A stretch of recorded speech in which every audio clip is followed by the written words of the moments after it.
estimados estudiantes, tengan ustedes un buen día. Vamos a iniciar un tema muy importante en lo que respecta a evaluación, que es la espirometría.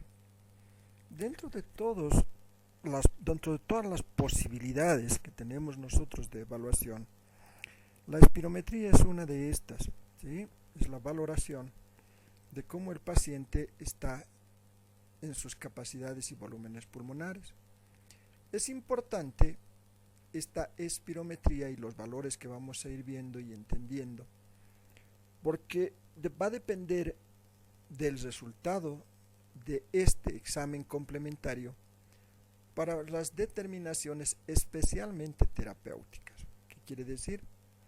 Que nuestra espirometría, si es que la vamos a requerir en algún momento, nos va a dar criterios, no solamente diagnósticos para el médico, no solamente criterios de seguimiento de cómo está el paciente, o criterios de evaluación o criterios de reevaluación, sino la espirometría, una vez obteniendo los resultados espirométricos del paciente, estos datos espirométricos del paciente nos va a proporcionar la idea para continuar la terapia o para iniciar muchas veces la terapia.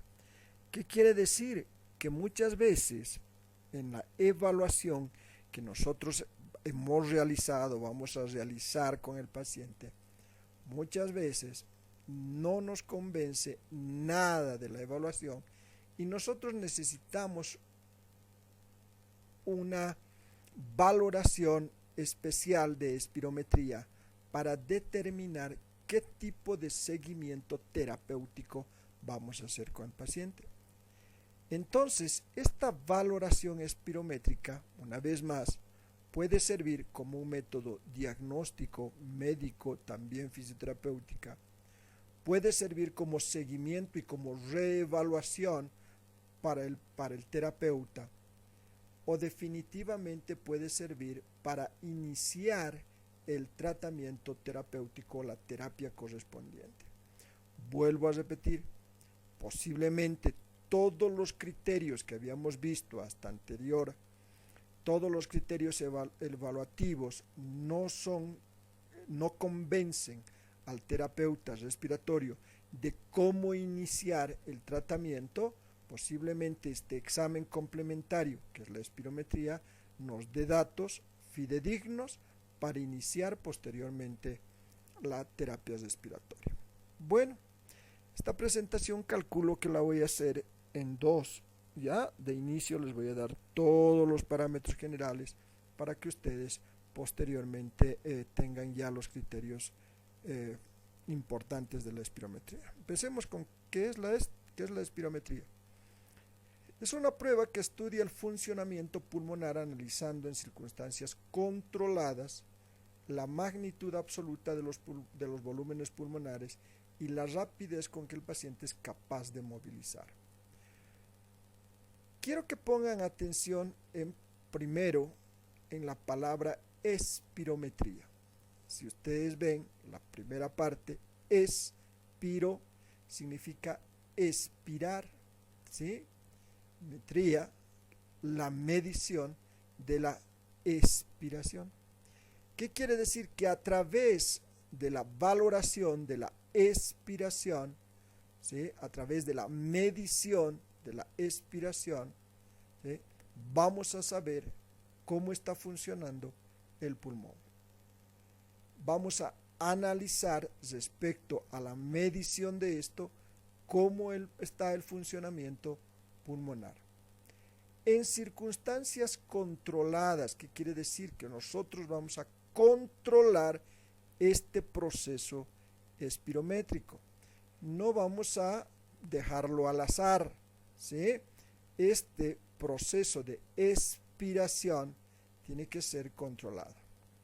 Entonces, vamos a tener ahí resultados de la magnitud absoluta de los volúmenes pulmonares y la rapidez con el que el paciente moviliza esos volúmenes pulmonares. ¿Qué quiere decir? Es muy importante, por eso he escogido esta definición porque me parece la más entendible y la más completa. Es muy importante que ustedes entiendan qué cosa estamos valorando, qué valora la espirometría, qué mide la espirometría, ¿sí? Una vez más, que quede completamente claro. Estamos midiendo a través de la expiración el funcionamiento pulmonar y la magnitud del volumen, de los volúmenes pulmonares que el paciente es capaz de movilizar. No se olviden ustedes que cuando inspira el paciente moviliza una cantidad de volumen inspiratorio y cuando expira el paciente también moviliza una gran cantidad de volumen expiratorio. Primero en función de oxígeno y después en función de CO2. Ahora, ¿cómo se están moviendo esos gases? ¿Cómo se están moviendo? ¿Con qué rapidez se están moviendo? ¿Cuánto de volúmenes se están moviendo? Lo vamos a saber a través de la espirometría, ¿sí? Entonces, esa valoración quiero que quede muy en claro. Vamos a ver que hay algunos tipos de espirometría. El primero se denomina espirometría simple. Consiste en solicitar al paciente que tras una inspiración máxima expulse todo el aire durante el tiempo que necesite. Vuelvo a repetir una vez más. Este tipo de espirometría, la espirometría simple, consiste, se le pide al paciente que inspire a su capacidad máxima y después, a través, obviamente, de la medición, que más adelante vamos a ver, expulse todo el aire, pero en el tiempo que el paciente necesita expulsarlo. Vamos a poner un ejemplo. Si el paciente inspira en un tiempo y necesita expulsar todo el aire en 4 tiempos, ¿sí? Inspira en un tiempo, pero para expulsar todo el aire necesita 4 tiempos. Le vamos a dar esos 4 tiempos al paciente para que expire, ¿sí? Muy bien. ¿Qué valores obtenemos de esto? Estos valores que nosotros ya conocemos anteriormente, ¿sí? Los valores de volumen de reserva inspiratorio, los volúmenes de reserva expiratorio, la capacidad vital, la capacidad pulmonar total, el volumen normal y el volumen residual. Todos estos valores los vamos a obtener de esta espirometría simple, ¿sí? Muy bien. Hay otra que se denomina espirometría forzada. Ahora sí va a cambiar algo.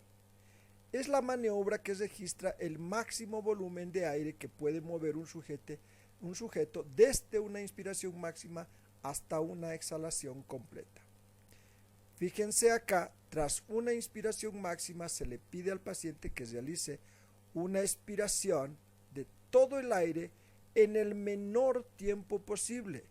Es más útil que la anterior ya que permite establecer diagnósticos y se puede presentar como curvas de volumen-tiempo y curvas de flujo-volumen.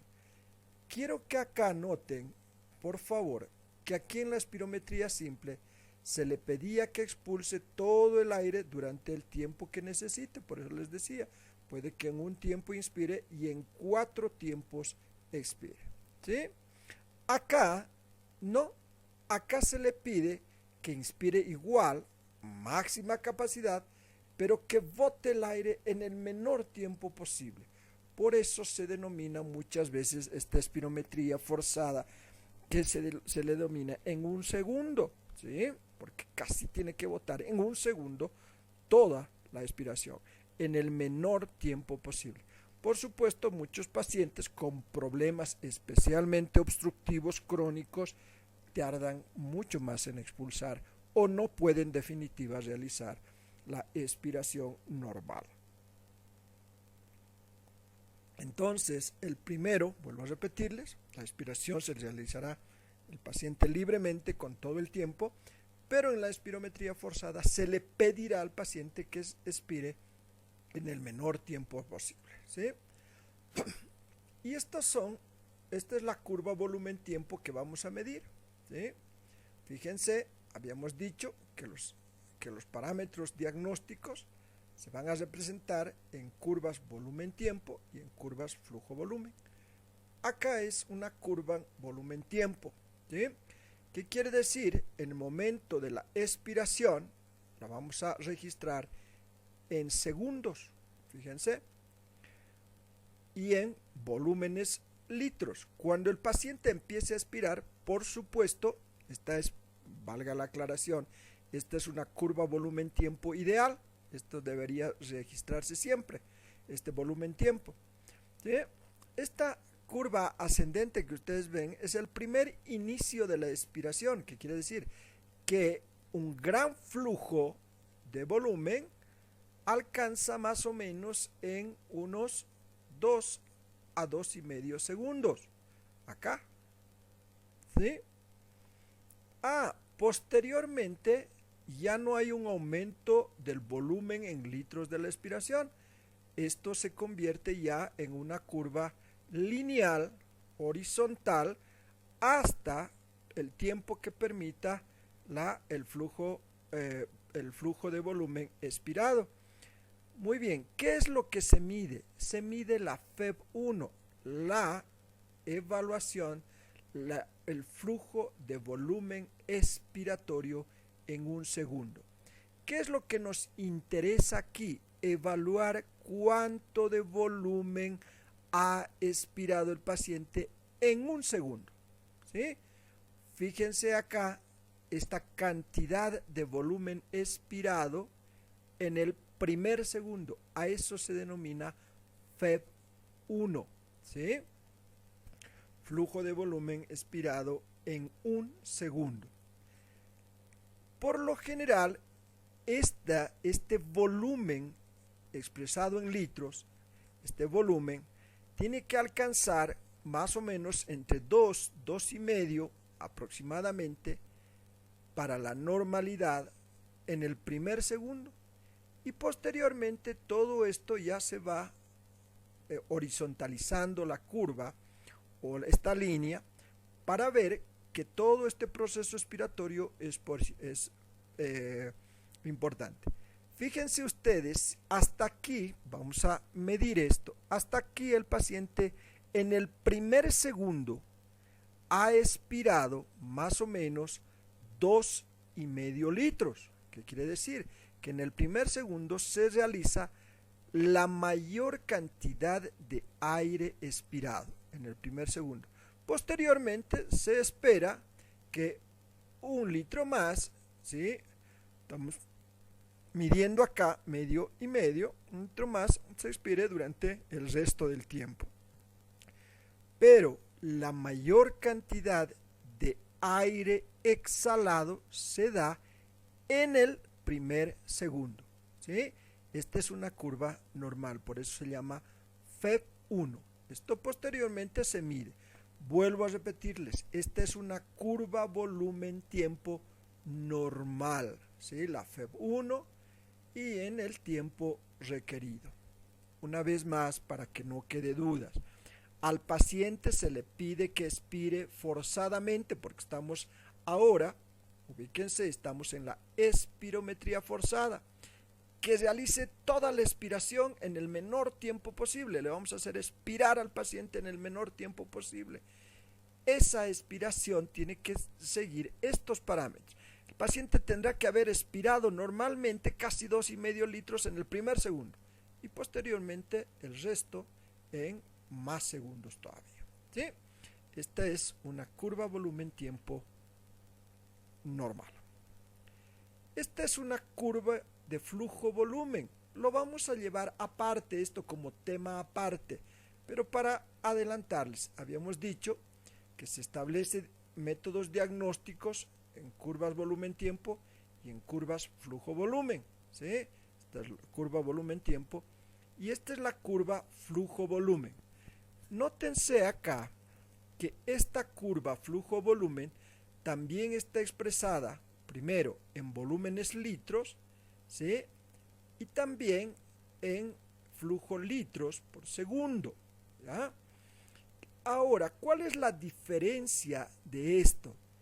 ¿Por qué se llama flujo volumen? Porque va a medir tanto la parte, esta es la parte expiratoria, ¿sí? Pero también va a medir la parte inspiratoria. Ahora, la espirometría puede tener datos de flujo volumen solamente, por lo general, la curva, la espirometría forzada y la espirometría en sí solo nos proporciona esto, curvas, volumen, tiempo.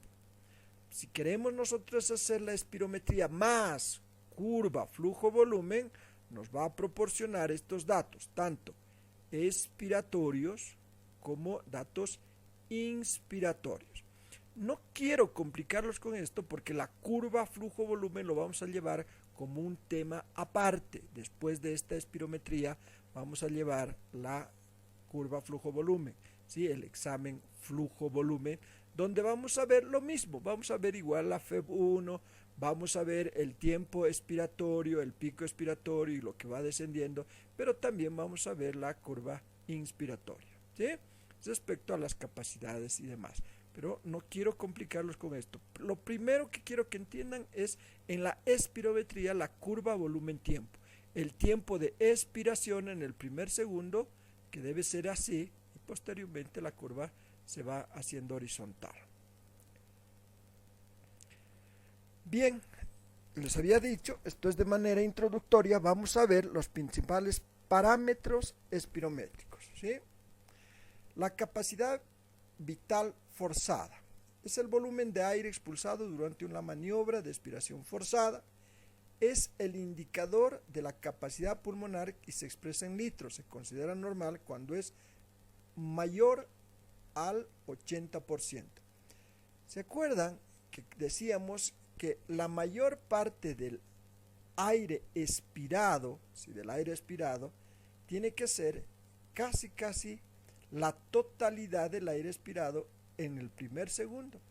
Esta es la capacidad vital forzada. Voy a retroceder al cuadrito, ¿sí? Fíjense que en el primer segundo, más del 80% del aire en pulmones ya ha sido expirado. El restante, ¿sí?, el otro 20%, se lo va a expirar en mayor tiempo.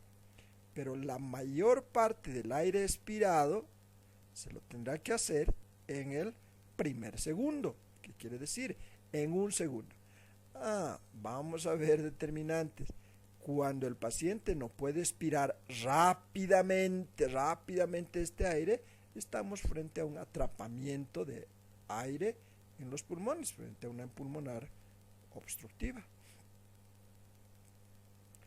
Capacidad vital es la cantidad de aire que es posible expulsar de los pulmones después de haber inspirado profundamente, y se mide también en litros, y en condiciones normales debe ser similar a la capacidad vital forzada. Esta capacidad vital, ¿sí?, que es la cantidad de aire posible de expulsar después de haber inspirado profundamente, ¿sí?, en condiciones normales debe ser similar a esto, ¿sí?, la capacidad vital. ¿Qué quiere decir? Que este parámetro tiene que ser casi igual a este. Y el volumen máximo de aire expirado en el primer segundo, lo que hablábamos de la FEB1, ¿sí?, de esto, ¿sí?, de esto, que es en el primer segundo. Volumen máximo de aire expirado en el primer segundo, la FEB1. Es un parámetro de flujo y se mide en litros segundo. Se considera normal si es mayor a 75%. Esto es muy importante, porque si estos parámetros están por debajo, vamos a poner, si en el primer segundo, ¿sí?, se ha expirado 40% del aire, estamos frente a una persona que tiene problemas para expirar, Y esos problemas para respirar, ¿qué nos indica? Si estamos relacionando con una enfermedad pulmonar, nos indica que este paciente posiblemente tiene una enfermedad pulmonar obstructiva. ¿De qué tipo? Ya la clínica nos dirá. ¿Sí? Muy bien, entonces vuelvo a repetirles una vez más para ir con calma, porque ahora tenemos mayor tiempo en las clases, nos han dado mucho más tiempo para que realicemos las clases. Para recapitular, la capacidad vital forzada, el volumen de aire expulsado durante la maniobra de expiración forzada. Y esto se mide en litros y se considera normal cuando es 80%. La capacidad vital, la cantidad de aire que es posible expulsar en los pulmones después de haber inspirado profundamente, y en condiciones normales debe ser casi igual o similar a la capacidad vital forzada. Y el volumen máximo de aire expirado en el primer segundo, la FEB1, que es el parámetro de flujo y se mide en litros segundo y se considera normal si es mayor a 75%. Entonces, en la curva volumen-tiempo, este primer segundo, la FEB1, es determinante para ver y expresar qué está pasando con ese paciente en su expiración, ¿sí? Esa expiración tendrá que medirse exactamente, ¿ya? Lo demás, lo que les decía, en la curva ya flujo a volumen, que vamos a ver la capacidad vital forzada, que aquí ya la hemos analizado, la capacidad vital forzada, o la capacidad vital, ¿sí? Todo el tiempo que se va a tomar el paciente en la expiración. Entonces, es muy importante esos parámetros. Sigamos. El quinto parámetro espirométrico es el flujo expiratorio máximo o la FEM.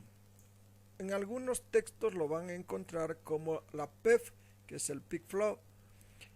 Este flujo expiratorio máximo corresponde al flujo máximo conseguido en el primer segundo durante la prueba y se expresa en litros segundo. Es muy dependiente del esfuerzo. Este parámetro es de gran ayuda para el seguimiento clínico del asma y de los resultados del tratamiento. Esto por lo general, este flujo expiratorio máximo se lo realiza cuando se hace la curva flujo-volumen, pero se los estoy mostrando porque es importante. Y esto también, el flujo expiratorio forzado entre 25 al 75% de la CBF, ¿sí? Y la FEB 25-75 del flujo expiratorio forzado. Entonces el flujo expiratorio forzado sirve para reflejar el estado de las pequeñas vías aéreas, lo que servirá para detectar obstrucciones y se considera normal cuando los valores están entre el 60 y 65%. Estos parámetros que ustedes están viendo, estos parámetros, es importante que empiecen a analizarlos y que empiezan a entenderlos, porque va a depender de estos parámetros, de la capacidad vital forzada, de la capacidad vital, del volumen máximo del aire expirado en el primer segundo, de la FEB1, del flujo expiratorio máximo de la FEM o del flujo expiratorio forzado entre el 25 y 75%, va a depender el resultado de nuestros principales parámetros espirométricos. Estos resultados nos van a determinar cómo está funcionando el paciente, sus pulmones y lo que habíamos hablado en un principio, cómo están funcionando sus pulmones y cómo se está moviendo el oxígeno al interior de los pulmones. Vamos a ver indicaciones de la espirometría. Primero, evaluar síntomas, ¿sí? Muy posible que el paciente solo esté sintomático, esté disneico, haya sibilancias, tos o dolor torácico. ¿Sí? Vamos a evaluar esa sintomatología a través de la espirometría. Vamos a evaluar signos: expiración alargada, cianosis, hiperinsuflación o disminución de los ruidos respiratorios. ¿Qué quiere decir? Que el paciente posiblemente tiene una expiración muy larga, dificultosa, o esté cianótico, en el caso, por ejemplo, de los pacientes con EPOC, o haya una hiperinsuflación, especialmente en los pacientes que acumulan gran cantidad de aire en sus pulmones, como en el caso del enfisema, por ejemplo, o una disminución de ruidos respiratorios, en el caso, por ejemplo, de las atelectasias, donde hay una disminución o abolición de los ruidos respiratorios. Veamos las indicaciones de la espirometría. Primero, sirve como diagnóstico diferencial de enfermedades respiratorias. Muchas veces los criterios diagnósticos, especialmente médicos, no se enmarcan en algo concreto, ¿sí? Puede haber sospecha de una u otra enfermedad, especialmente cuando se está frente a enfermedades pulmonares obstructivas crónicas, ¿sí? O frente a una enfermedad pulmonar obstructiva crónica que determinadamente no parece como tal y parece asma, por ejemplo, ¿sí? Ahí se tomará y se indicará la espirometría para determinar con claridad si es una enfermedad pulmonar obstructiva crónica o definitivamente es un asma.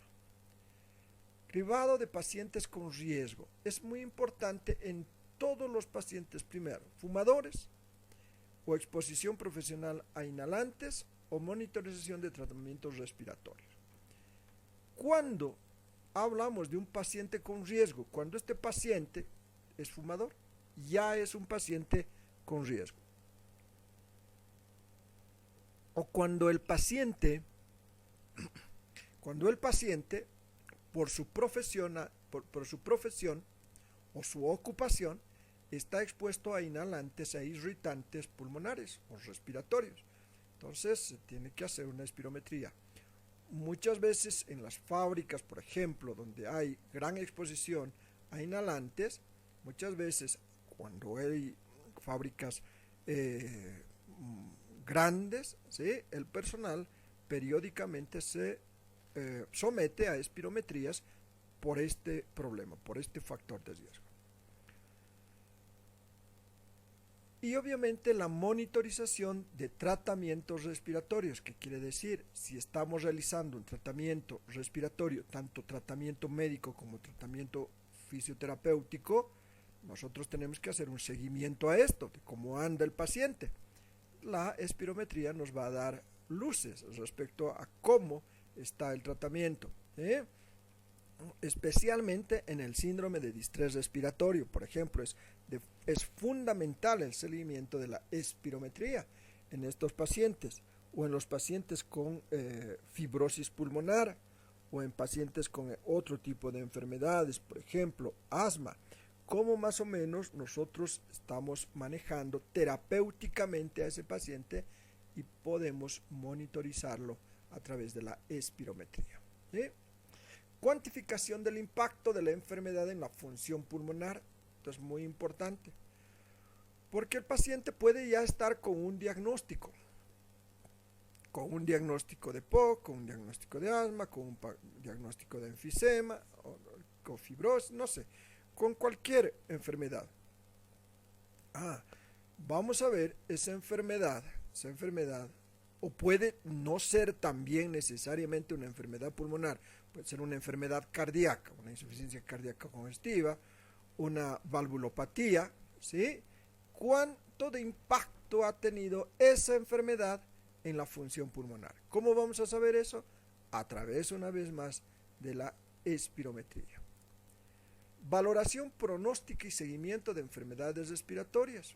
Esto es sumamente importante, porque a través de la espirometría vamos a ver pronósticamente cómo anda el paciente, qué pronóstico tiene. Posiblemente se ha agravado su EPOC, posiblemente ha mejorado su EPOC, ¿sí? Esto nos va a dar un pronóstico, ¿sí? La espirometría nos va a dar un pronóstico y a su vez nos va a proporcionar un seguimiento. Vamos a seguirlo al paciente en su patología de base, en su enfermedad respiratoria, que quiere decir que vamos a ver cómo más o menos el paciente está respecto a los valores espirométricos anteriores. Para esto habremos hecho, 1, 2, 3, 4, 5, 6 espirometrías en el lapso de un año, 2 años, no sé, para valorar pronósticamente y hacer un seguimiento a su enfermedad respiratoria. Esto por lo general en las enfermedades respiratorias crónicas. Cuando hay pacientes con enfermedades respiratorias crónicas, necesariamente cada determinado tiempo, esto lo determinará tanto el terapeuta respiratorio como el neumólogo, cada cuánto tiempo se tiene que hacer esta valoración. La evaluación de discapacidades, esto es muy importante. Hay pacientes, especialmente aquellos con exposición profesional a inhalantes, que tienen un cierto grado de discapacidad pulmonar. Esto entra dentro de los parámetros de discapacidades. Vamos a poner un ejemplo claro. Aquí tenemos un montón de, por ejemplo, mineros con discapacidad pulmonar. Son gente que nunca se ha cuidado, no ha tenido la posibilidad de cuidarse, o pese a eso ha enfermado con patologías de base y tiene grandes problemas pulmonares, en realidad discapacidades pulmonares. La espirometría nos dará un parámetro de aquello. Estudios epidemiológicos, vamos a poner el caso actual, ¿sí? El caso actual de COVID. Estos estudios, ¿sí?, nos van a determinar la espirometría, cuánto ha afectado esto, ¿sí?, por ejemplo el COVID, a la capacidad respiratoria. Yo calculo que dentro de un tiempo más, en unos meses más, todos los pacientes que han sido COVID positivos van a tener que someterse a una espirometría para determinar cuán afectados han quedado esos pulmones. En algunos casos mucho, en algunos casos poco, o en algunos casos nada, ¿sí?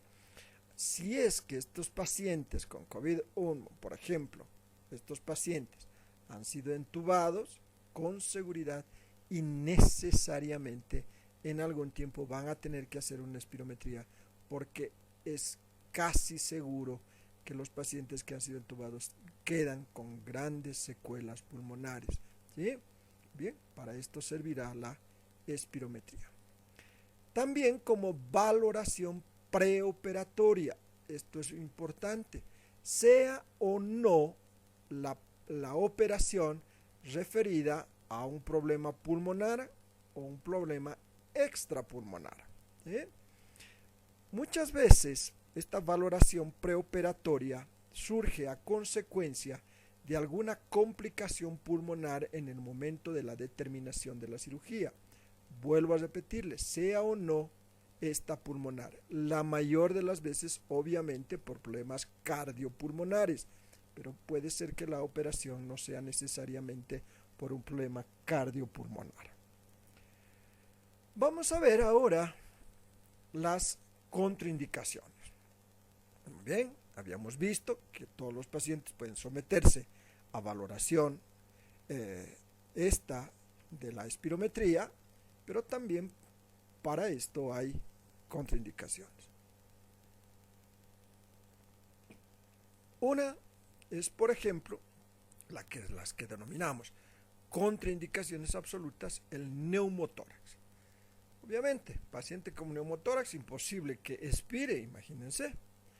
El angon inestable, por supuesto, que paciente que tiene problemas de angon pectoris, por ejemplo, no puede realizar una espirometría.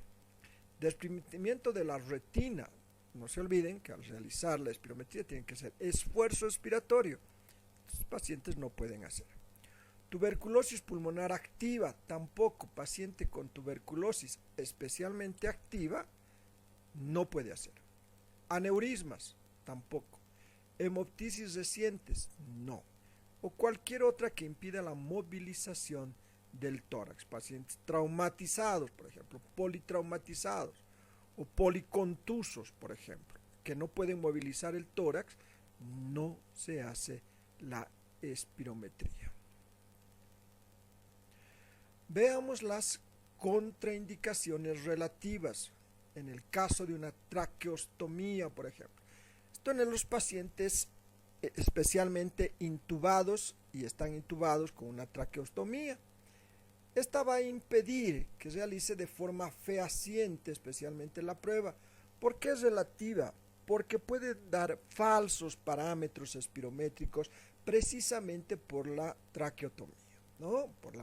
Por la intubación, por el tubo que está ahí, ¿no? Pese a que se hace el esfuerzo de tomar más o menos cuánto el paciente solito puede movilizar pese al respirador, ¿sí? Puede ser una intubación en la tráquea, ¿sí? Cuánto puede movilizar. Por eso se lo determina que es una contraindicación relativa, porque posiblemente sí se lo pueda manejar, pero los valores pueden que no sean fidedignos. Problemas bucales, por supuesto, el paciente no va a poder realizar la prueba. Hemiparálisis facial, pacientes con parálisis faciales no van a poder realizar la prueba, va a ser errónea. Náuseas por la boquilla, hay pacientes que definitivamente se les pone la boquilla y no pueden soportarla, especialmente cuando las boquillas son bastante grandes, no se las puede soportar y los pacientes rechazan o empiezan a tener náuseas porque en el momento de expirar les da náuseas y la prueba ya no tiene ningún tipo de validez. No comprender la maniobra, hay pacientes que no pueden entender que tienen que expirar rápido, que tienen que expirar en el primer segundo, que tienen que hacerlo lo más rápido posible, especialmente pacientes viejitos, pacientes adultos mayores, a veces no entienden, no comprenden y la prueba, por más que se la haga una y otra vez, no resultan buenas porque el paciente no está entendiendo lo que tiene que hacer, ¿sí?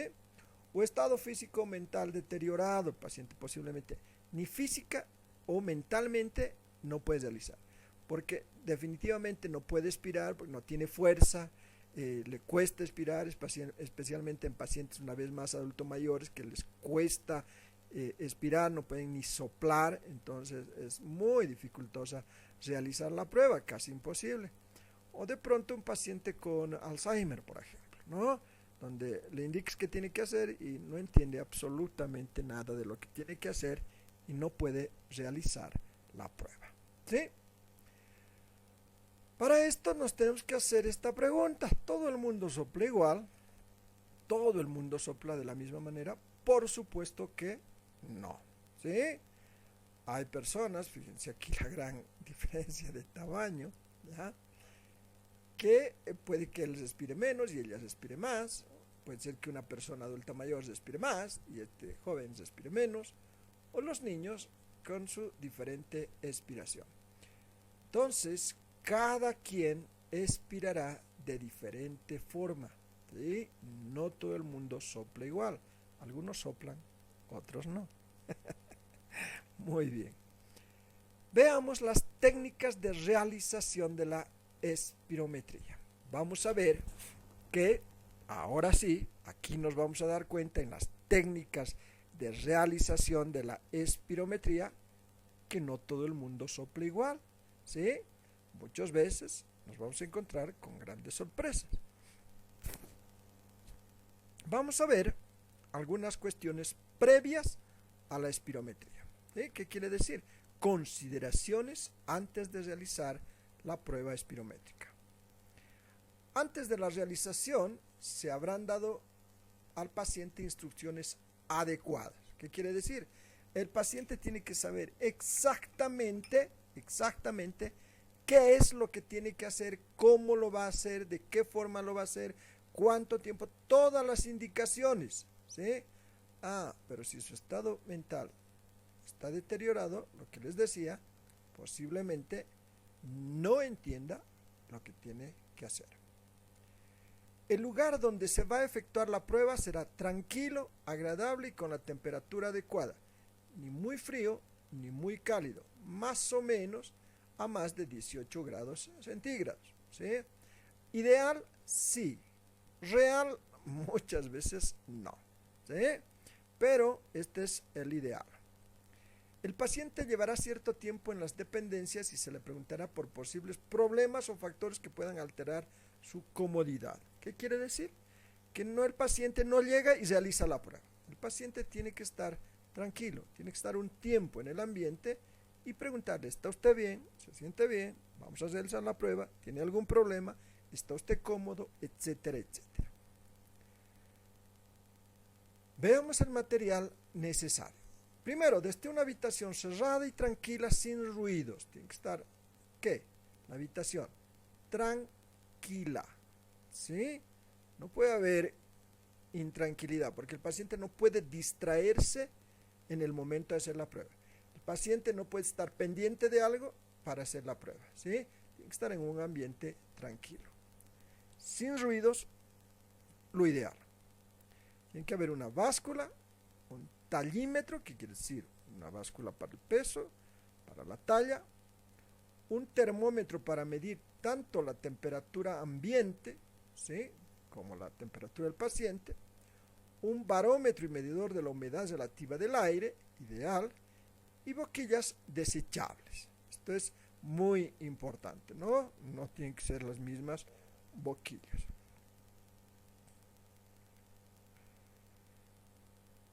Primero, técnica de la realización. Explicación de los motivos de la misma y aviso de no tomar medicamentos desde 6 horas antes de la prueba. Se trata de agonistas beta, especialmente los beta-agonistas de corta duración. Si el paciente, ahora, no se olviden que todos estos pacientes, una gran mayoría de los pacientes, son pacientes ya con problemas o patologías de base.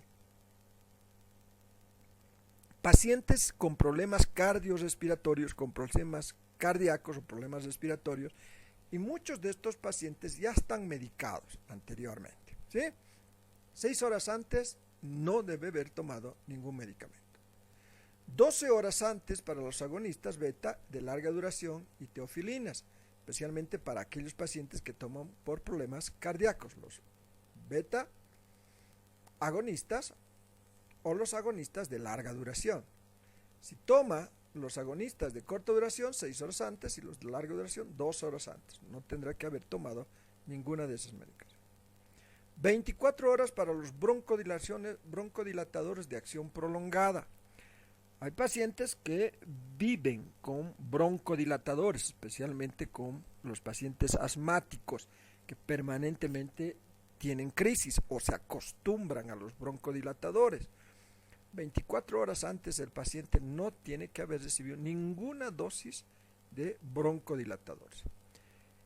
Esto, estimados estudiantes, es muy importante, porque si no se ha tomado en cuenta estos puntos, ¿sí?, de medicación, con seguridad los parámetros espirométricos y los datos que arroje la espirometría van a dar falsos positivos o falsos negativos. ¿Sí? ¿Qué quiere decir? Que la prueba no va a tener ninguna fiabilidad, no va a servir absolutamente nada. Entonces el paciente tendrá que haber hecho caso a esto, o se tendrá que confiar en el paciente que ha hecho caso a todo esto. Muy importante, no fumar ni tomar bebidas con cafeína en las horas previas. Si se lo va a hacer en la mañana, decirle que no tome el café de la mañana, ¿ya? Si es que está acostumbrado a tomar café o té también, ¿ya? Obviamente, ni fumar ni bebidas alcohólicas. Advertirle que oirá órdenes en el tono energético durante la realización. Es muy importante esto, quizá resulte hasta risorio, pero es muy importante, porque a veces se asusta el paciente cuando se le da la orden y no la realiza bien. Entonces le tendrá que explicar. En el momento en que usted tenga que expirar, yo le voy a gritar, le voy a decir, expire con mayor fuerza. Entonces el paciente posiblemente se asuste o se exalte o no le guste determinadamente. Y entonces usted le explicarán, cuidado, cuando yo le esté diciendo eso, no se va a asustar o no se va a molestar, ¿sí? Explicar al paciente siempre es importante para que la prueba resulte lo más fidedigna posible. Durante la realización, es ideal que el paciente esté en posición sentada y sin ropa que lo comprima. Ojo, sin ropa que comprima, no quiere decir sin ropa, ¿sí?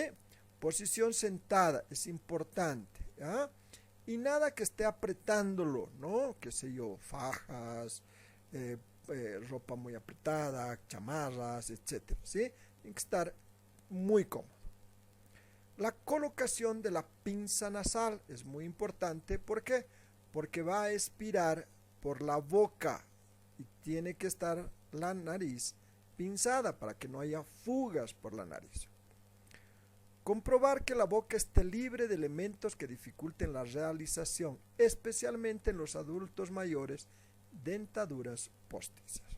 ¿Sí? ¿Tienen que sacarse la dentadura postiza? Sí, tienen que sacarse. No hay alternativa. Inspiración relajada máxima, colocación adecuada de la boquilla y orden energética de comenzar. La expiración forzada debe durar como mínimo 6 segundos, durante los cuales se animará al paciente. La vigilancia de que expulse el aire continuadamente sin pausas. Estos parámetros, si bien resultan medio sencillos, en el momento de hacerlos, especialmente con pacientes con problemas respiratorios, resulta muy dificultoso. En cuanto ustedes le animan al paciente a querer inspirar o expirar, o pedirle que se relaje, qué sé yo, el paciente empieza ya a tener problemas de conducta. Y el paciente muchas veces no quiere realizar. Por eso, ¿qué es lo más importante? Lo que habíamos explicado anteriormente. ¿Sí? Antes de la realización de la espirometría se habrán dado al paciente las instrucciones adecuadas. Para no chocarse con problemas, ¿sí?, de los que estamos mencionando, se habrá explicado al paciente toda la prueba. Caso contrario, se va a tener problemas. ¿Sí? Y esta es más o menos una imagen de un paciente realizando una espirometría. Fíjense, aquí lleva la pinza nasal, posteriormente se le va a colocar la boquilla y el paciente va a expirar, ya sea una espirometría simple, como habíamos visto, una espirometría forzada, y el espirómetro va a registrar todos los datos de la prueba espirométrica. ¿Sí? Esos son los parámetros generales. ¿Cuándo finaliza la prueba? Cuando se obtengan 3 curvas satisfactorias que duren más de 6 segundos, excepto en niños enfermos con restricción, deben ser aceptadas y reproducibles.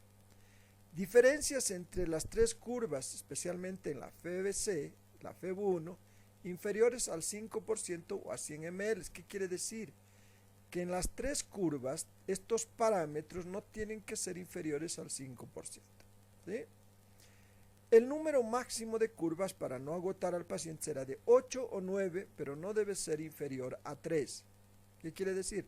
Que si le vamos a hacer una prueba, no tiene que ser una solita, ya listo, ya está la prueba con una expiración, no. Muchas veces se realiza 3, 4, 5, 6, pero no debería exceder de 9. ¿Por qué? Porque tanto expirar el paciente se corre el riesgo, primero, de cansarlo al paciente demasiado o algún otro problema, como una hiperventilación. ¿Sí? Entonces, no se realiza muchas pruebas al paciente más de las necesarias y obtener estas 3 curvas, ¿no? 3 curvas que nos sirvan para la medición. La curva volumen-tiempo tiene una meseta durante al menos 1 segundo, lo que ya sabemos. ¿Sí? ¿Cuándo sabemos que la prueba es satisfactoria?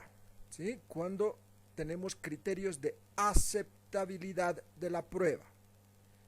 Primero, el inicio de la maniobra brusca expresado en un aumento rápido de la curva.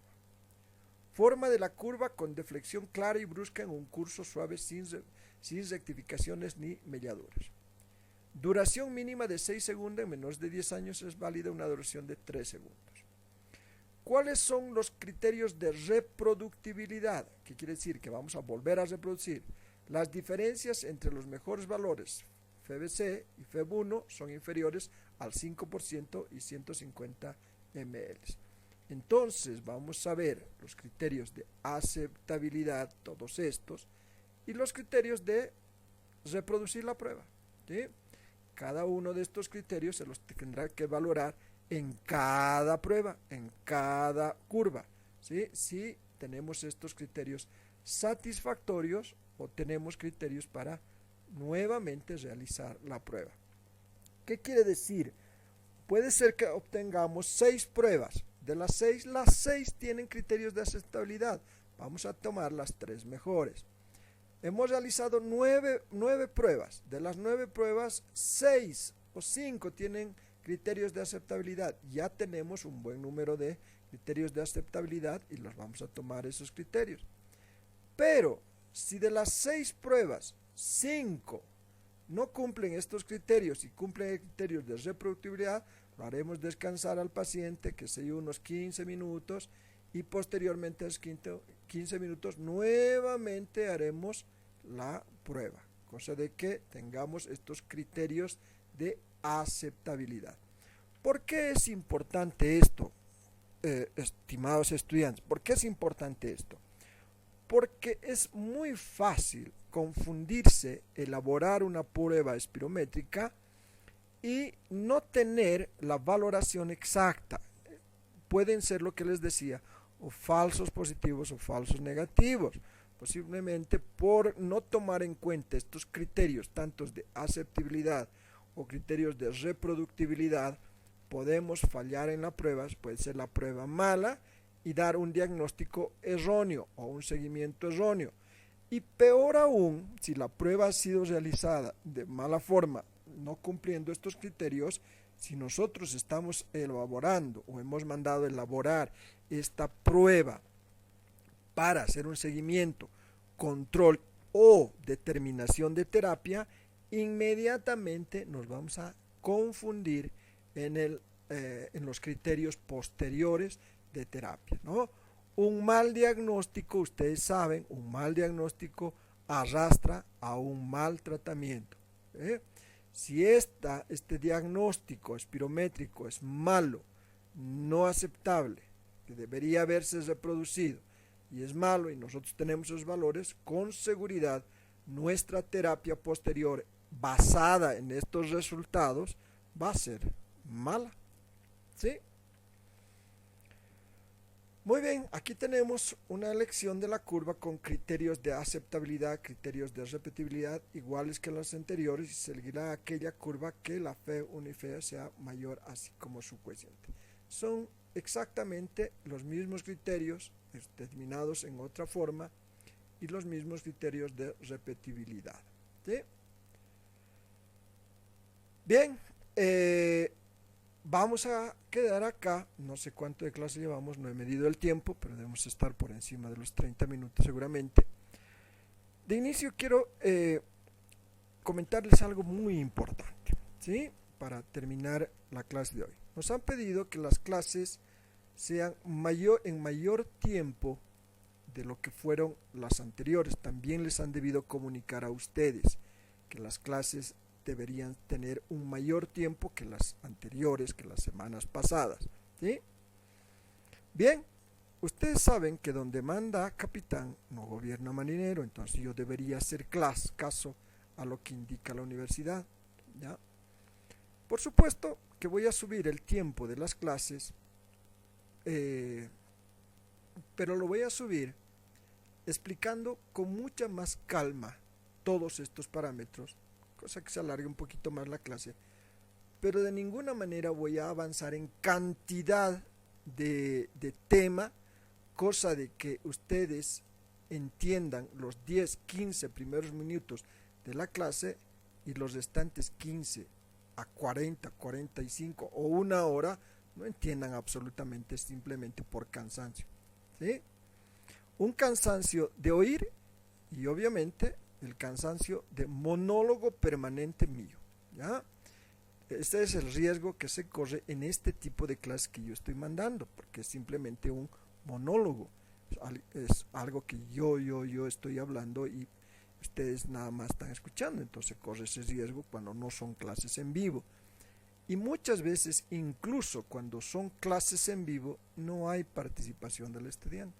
Pese a que se pregunta, excepcionalmente, esto es normal incluso hasta en clases online de posgrado, ¿sí? Los alumnos casi nunca preguntan. Entonces se sigue convirtiendo en una clase de monólogo porque no hay la posibilidad de participación o de otro tipo de actividad cuando las clases no son presenciales. En ese sentido, y quiero explicarles bien, no por alargar la clase voy a avanzar gran cantidad de material. No lo voy a hacer porque sé que no va a ser de ningún provecho para ustedes. Puedo empezar a explicar, puedo haber terminado todo este tema. Fíjense ustedes lo que sigue, les voy a mostrar nada más. Fíjense lo que sigue, ¿ya? Todo esto. Entonces yo puedo empezar a avanzar todo esto, todo lo que tengo acá, ¿ya? Y alargarlo hasta una hora y media la clase, pero sé que avanzando toda esta cantidad no van a entender absolutamente nada. Entonces prefiero ir con calmita, alargar más la clase, explicar un poquito mejor cada uno de los parámetros, tomarme el tiempo para explicar cada uno de los criterios de aceptabilidad, etcétera, etcétera, cosa de que alcancemos el tiempo, pero de ninguna manera sea tan pesado para ustedes. ¿Sí? Muy bien, entonces con eso esta clase de hoy ha concluido. La próxima ya vamos a ver si terminamos esta clase de espirometría o de repente podemos alargar una más, no sé, vamos a ver cuánto tiempo nos lleva todo lo avanzado próximamente, ¿ya? Un abrazo para todos ustedes.